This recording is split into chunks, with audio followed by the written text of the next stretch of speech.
Speaker, what did you tell the caucus? Did you resign? Under fire, House Speaker Glenn Casada, engulfed in scandal, loses the support of his own party. And now Tennessee Governor Bill Lee says he is prepared to call the legislature back into a special session if Casada refuses to resign.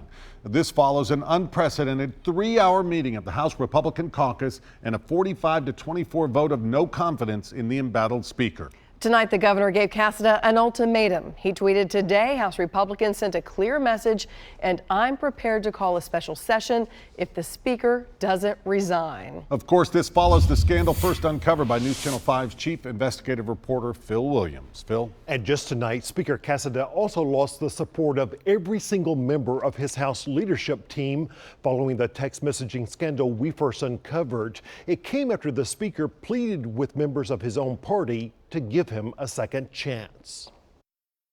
Get Glenn Casada out of our people's mouth. Do your job. Do your job. Outside Nashville's Museum Hotel, protesters greeted arriving members of the House Republican caucus. Inside, caucus members went behind closed doors to debate the future of their embattled speaker. Among them, Waynesboro Republican David Byrd, who faces 30-year-old allegations of molesting teen girls he coached in high school basketball. These pics show Casada sitting on the front row of what turned out to be a 3-hour ordeal, discussing the various scandals surrounding the House Speaker, including racist and sexist text messages. He had also angered some by lying about it all, first accusing News Channel 5 of using fabrications to try to make him look bad. He apologized. Now, sometimes sorry is not enough, depending upon what the behavior is. But I will tell you that he did give a very heartfelt apology for any text exchanges he'd been involved in or any behavior he'd been involved in, quite frankly. Shame! Shame!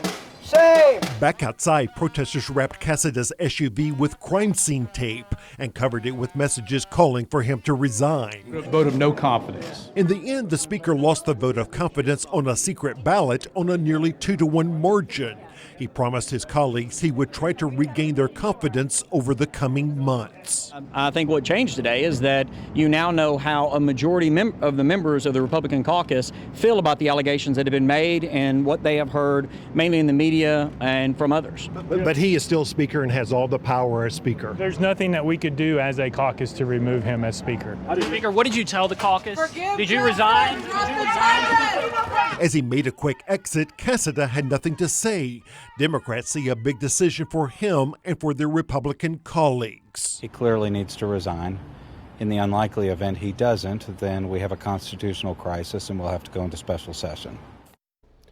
Now, while William Lamberth called for Casada to resign tonight and for the governor to call a special session to appoint a new speaker, the majority leader admitted to reporters that the legal situation is a bit tricky. If Casada doesn't go quietly, he said it's not exactly clear how a speaker can legally be removed from office. Carrie?